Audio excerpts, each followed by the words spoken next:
Comment avez-vous vécu cette humiliation, général de Villiers? Mission, démission, j'ai donc choisi la démission. J'ai pris des engagements. Pierre de Villiers, ma question est simple. Est-ce que la vie de nos soldats est mise en danger à cause d'un manque de moyens aujourd'hui? Mais vous savez, quand on est chef d'état-major des armées, on a deux préoccupations tous les jours. La première, c'est de protéger la France et les Français parce que c'est ce qu'ils attendent.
Et la deuxième, c'est de donner aux soldats les moyens de gagner.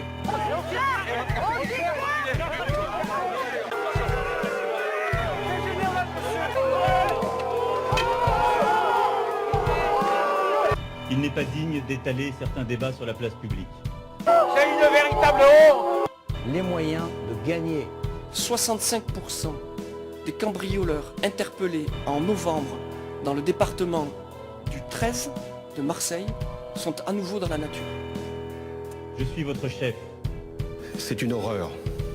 Si vous interpellez un mineur d'origine étrangère, vous pouvez tout de suite le remettre dehors, car on n'a pas les moyens de mener une procédure à son terme, compte tenu du fait qu'il faut un interprète et qu'il n'y a pas les moyens de payer un interprète. Donc là déjà, réglé. Les moyens de la mission, mais pour gagner. Et pour gagner, il faut être supérieur à l'ennemi. Revendique l'immaturité et l'inexpérience politique. Il n'y a d'ailleurs pas une culture française. Parce que moi, l'art français, je ne l'ai jamais vu. La France sans les Juifs de France n'est pas la France. Elle n'est pas à la hauteur de son histoire. Et elle n'est pas conforme à ce qui est aujourd'hui constitutif d'elle-même. En face de nous, nous avons aujourd'hui deux conflictualités. Le retour des États-puissances, dont on ne parle pas assez. Je pense que les plus jeunes qui sont dans cette salle verront à la fin du XXIe siècle, si tant est que le XXIe siècle n'aura pas été barbare, un gouvernement mondial.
L'amorce d'un gouvernement économique mondial.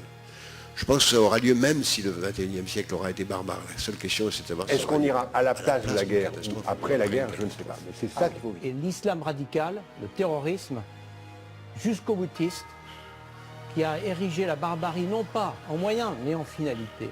Mes chers compatriotes, au moment où je m'exprime, des attaques terroristes d'une ampleur sans précédent sont en cours dans l'agglomération parisienne. C'est une horreur. Il est donc légitime que ces hommes et ces femmes, qui sont parfois des héros, sous le feu,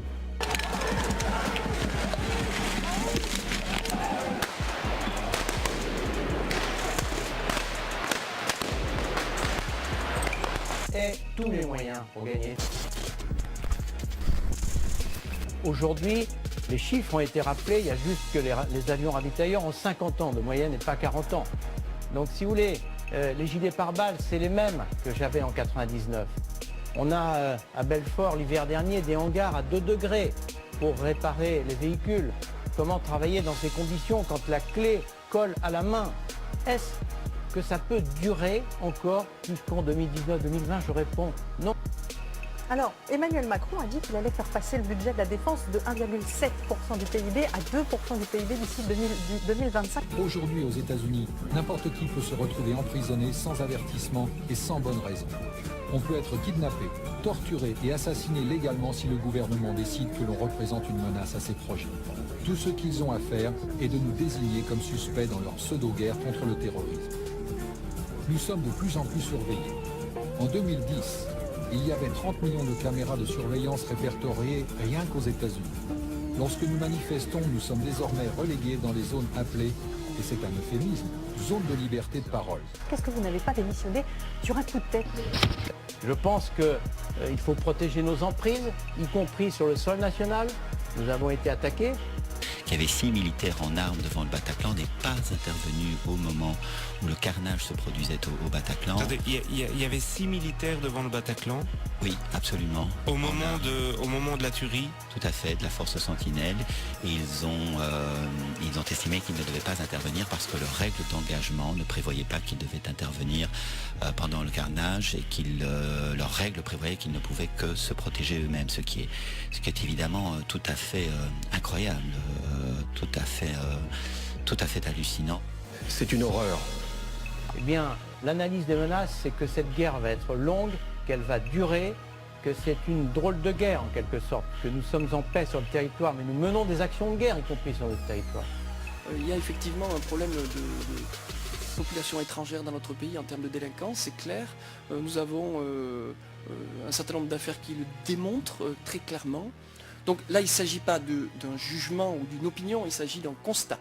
Notre objectif est de réduire considérablement les délais de traitement d'une demande, d'une procédure de demande d'asile, depuis le moment où elle est enregistrée jusqu'au moment où elle est totalement acquise. C'est une horreur.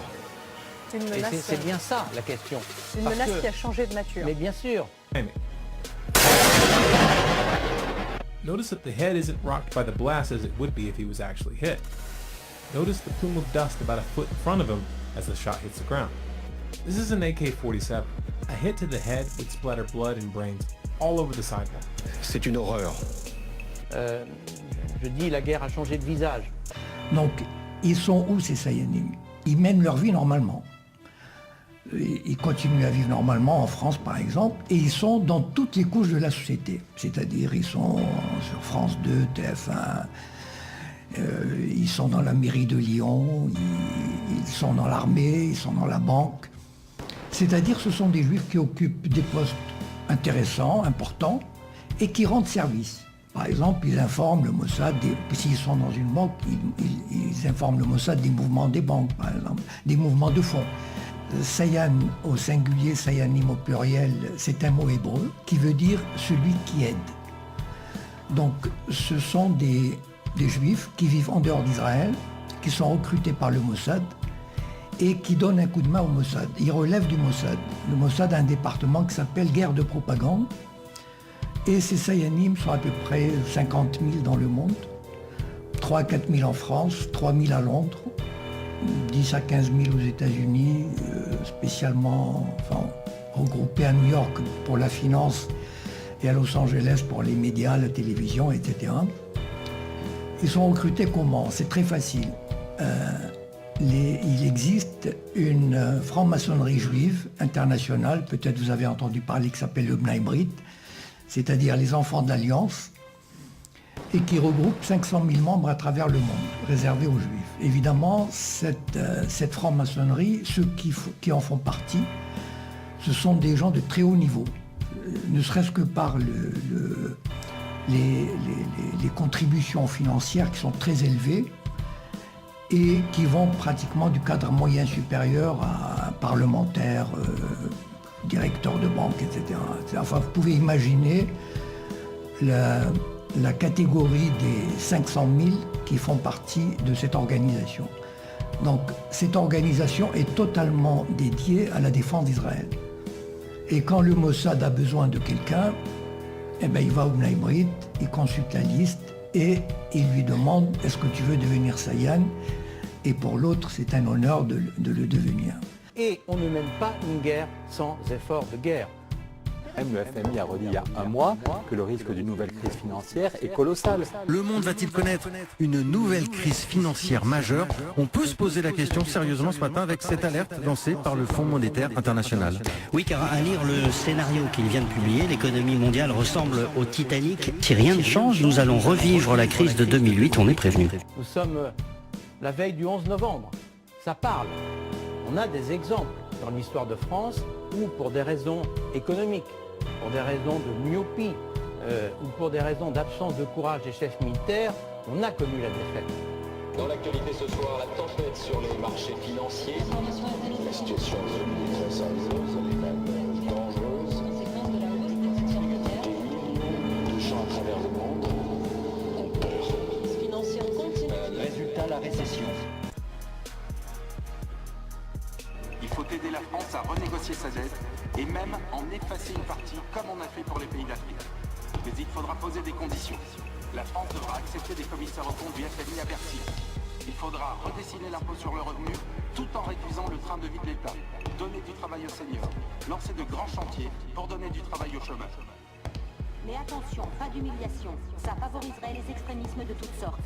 Si d'aventure la France sort de la mondialisation, toute la zone euro-méditerranéenne sera déstabilisée. Si on la met à genoux, il y aura des mouvements incontrôlables et le désespoir va pousser à des actions radicales.